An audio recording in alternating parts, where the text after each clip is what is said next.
What's up, comic book fans? And welcome to Comics Icons. Now, JJ, what they call me. And today, we got more Blood Hunt. This time with the first of a brand new 4-part miniseries tie-in titled Blood Hunters. And what's cool about this new series is that it'll be an anthology series, meaning each of the issues will consist of multiple stories from different writers. So this issue will have 3 different stories, one for each of Hawkeye, Man-Wolf, and Dagger, focusing on how they all deal with this brutal blood hunt in their own ways. And if you guys missed any part of this blood hunt event, then I'll place a card at the top of the screen for you right now. And I'll put a link up at the end of the video as well. But if you guys are ready for a nice little 3-piece story combo with a side of vampires, then you guys know what time it is. Let's get it. So the first of these 3 stories starts with Hawkeye. And right now he's on the run for assassinating a UN ambassador. And we're actually following that story. Black Widow and Hawkeye, they had a series right now, and this channel is currently covering it. So I'll make sure to put a link to that at the end of this video. And in case you guys are wondering, this Blood Hunt event takes place before the events of that Black Widow and Hawkeye story. But right now, Hawkeye is grabbing a bite to eat before he takes off for Madripoor for the events of his series. And he's supposed to be on the lam right now, but he feels like it's easy to hide in New York, as long as you don't stay in any one place and you don't eat at your usual restaurants. The city's case overload will handle the rest. Plus, he's got him a little disguise just in case. But as he sits down and has his meal, a couple of New York's finest walks in, and they recognize him right away. "Clint Barton, aka Hawkeye?" one of the officers asks, while his partner is already confirming the suspect and calling in backup. And Clint comes up with the absolute dumbest name ever. Brent Mustache. And I almost got mad that he could be so dumb, but then I could see Hawkeye doing it just out of his cockiness. But Clint is wondering how they found him, but one of the officers tells him that he only grew a mustache. Plus, he's been an Avenger before, so I'm sure his face is seared into people's brains. Meanwhile, though, lucky for Clint, there's no backup coming right now, much to the dismay of the officer. And as she questions what they could be so busy with, people on the streets are noticing the sun just went full black. And then they all start booking it. And Clint is seeing all these people running, but the officers are still trying to cuff him. But they catch on quick as hell when a vampire comes lunging in through the restaurant window. And now Hawkeye ends up being the one to have to save the police. And he takes out that vampire plus another one that runs in through the door. Then he notices on the street another one chasing a guy, so he takes him out also. Then he gathers as many survivors as he can, and they make their way to a rooftop and overlook the chaos in the city. And some of these people want to just stay up here on this rooftop.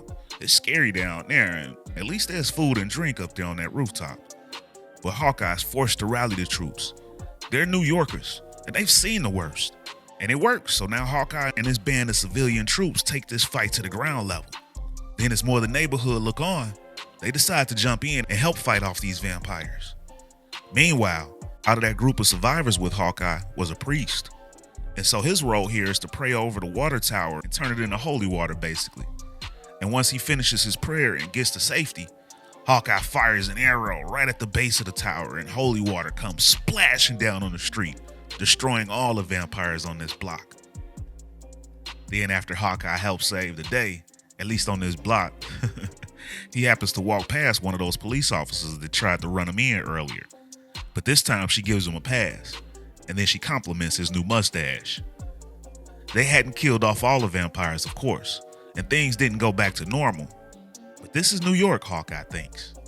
And things were never normal to begin with. And that, folks, is the end of Hawkeye's story here. So the next story starts in Manhattan with Jonah Jameson and his son John. And right now, John's a bit frustrated since they're running late for a lunch reservation. But Jonah tells his son to relax. Even though he no longer runs the Daily Bugle, his name still holds weight in this town, so they'll hold his reservation. While en route to the restaurant, though, Jonah asks his son about how he's being treated at Ravencroft, the asylum that he works at. Jonah tells him that he thinks they should be giving him a raise. He could put in a good word if John wants, because, his name does still hold weight in this town. But John is cool. He passes, he tells his pops. But as they get to the restaurant, they realize how dark it's gotten outside. Then as a guy comes running past them, yelling for them to run, it's the vampire apocalypse. A vampire with ginormous wings comes flying right in after the running man, causing John to start to change into man-wolf. Now J. Jonah, meanwhile, tells his son to let him call Spider-Man so he can handle things. But that doesn't make a lick of sense to John. What better way to fight a man-sized bat than with a man-wolf? And as Man-Wolf fights off this vampire, it flies up into the air with Man-Wolf holding him. And Man-Wolf is shocked at all the chaos around. He even sees the Avengers fighting in the skies before, they go through what they end up going through. But then the vampire bat takes a bite out of John. But John's able to bring down the vampire from the sky right onto a spiked fence, separating his dome from his body. And as John hits the ground, J. Jonah comes running up with a stake, thinking that his son is about to change, all while he's on the cell phone blaming Spider-Man for not being there. But John comes to just in time to catch his dad's wrist, just as he goes to swing that stake at him. He's immune to vampire bites, he tells Jonah, and Jonah didn't know that. He must have dementia setting in, and he blames that on Spider-Man too. But random people on the street are coming up to Jonah asking him what they should be doing, and as he tells them that they should take shelter in the church, that gives Jonah and John an idea. That's what he could do for the people. His voice matters. His name still holds weight in this town. So he can warn the people to find shelter on holy grounds. So Jonah hops onto the back of Man-Wolf and they take off. They've got to get to the studio so Jonah can get the message out. But Jonah, meanwhile, keeps calling for Spider-Man to come and save them. And John really starts to get agitated by this. So out of pure frustration, he decides to stop and leave Jonah sitting on a park bench by himself. But he instantly regrets that as 3 vampires emerge from the shadows and prey over Jonah. So of course John comes back for his father and goes to drive a stake through one of the female vampires, but she catches his hand. "Oh dear," she says to him, "stake's not working, puppy." And then one of her partners kicks the stake out of Man-Wolf's hands and tells him that they'll put him down humanely.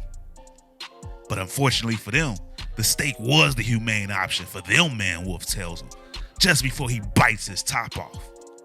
And the female vampire, she tries to escape, but Man-Wolf grabs the stake and hurls it at her right through the heart as she tried to fly away. Then that last vampire tries to go ahead and get his J. Jonah Happy Meal, but Man-Wolf is there in time to snatch him up. But this vampire is different. He's fought alongside Dracula himself, he tells Man-Wolf. The power of centuries courses through him. But on another world, Man-Wolf is a god. And that's why they call that stone on his chest the God Stone. Then the stone just annihilates this vampire. Then he helps his dad back up to his feet and he asks for his forgiveness for losing his temper. But Jonah wonders what he did to upset his son. And at first he doesn't tell him, but Jonah doesn't relent. John is his son and he means the world to him. So John tells him that it was Spider-Man. "You used to hate him," he tells Jonah. "You always said it bugged you that people considered him a hero when real heroes like me, an astronaut, were ignored.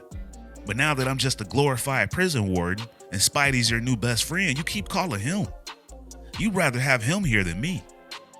It feels like you're not proud of me anymore." But Jonah tells him that that's ridiculous. He'll always be proud of John. And he's thrilled that he works down here on Earth now so they can get together. He only calls Spider-Man because he'd rather it be his butt on the line instead of his son's. And as Spider-Man finally returns Jonah's call, Jonah tells him to never mind. He's got a real hero on the case now, his son. And that, folks, is the end of Man-Wolf's story. Then we pick up with Tandy Brown, aka Dagger, in the theater district.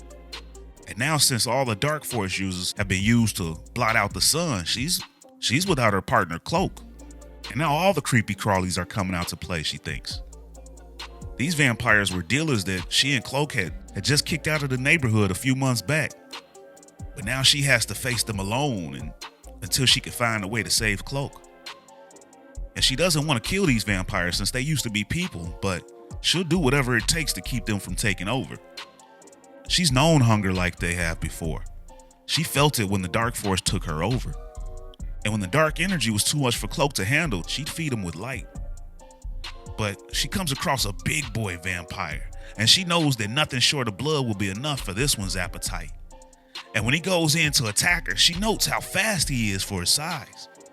But when he swings high, she goes low, and she stabs him up all across his body with light daggers until he bursts into flames. And she wonders if the Avengers ever got overwhelmed like this. And boy, does she have no idea. But as she thinks about how much she could really go for a cappuccino right now, she's met with another vampire. And this time it's one familiar to her, a guy by the name of Vereen. He made the best coffee in the 5 boroughs. And she and Cloak were big fans. She's got to find a way to save him.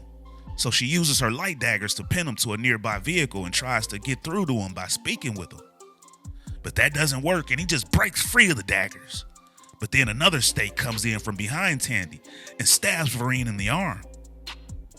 But it doesn't take Vereen down, of course, and he leaps into the air towards Dagger, and she's forced to protect herself by catching him with a light dagger, ending him. Then she apologizes to Vereen. She didn't want it to be this way, she tells him. But somebody else responds to her that she's picked the wrong business then. And it's revealed that her helper is none other than Elsa Bloodstone, a mortal vampire hunter. And that, ladies and gentlemen, is the end of issue 1 of Blood Hunters. So what did you guys think about this anthology story? And which story was your favorite? I think for me, it was probably the Hawkeye one.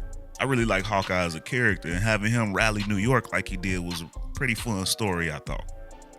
But I'm curious to see if Dagger will end up being a big part of this story, trying to save Cloak. Maybe she could end up, I don't know, being the reason that the sun gets freed up eventually. What do you guys think? I want to hear all you guys' thoughts and theories in the comments.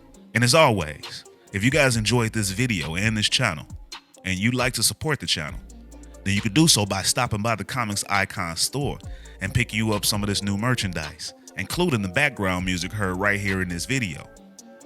Or you guys can help by joining the Iconic Fan Club channel membership, and there'll be a link in the description to join.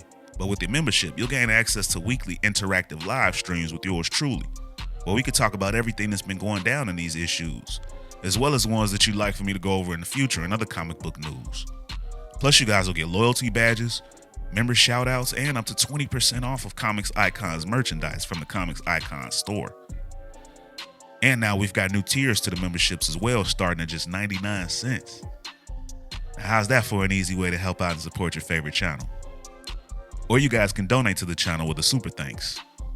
And if you're not able to do any of that, then you can still be a tremendous help to this channel's future by dropping a like, share, and subscribing to Comics Icons for more icons in the comic book world. But ladies and gentlemen, it's about that time. I'm out.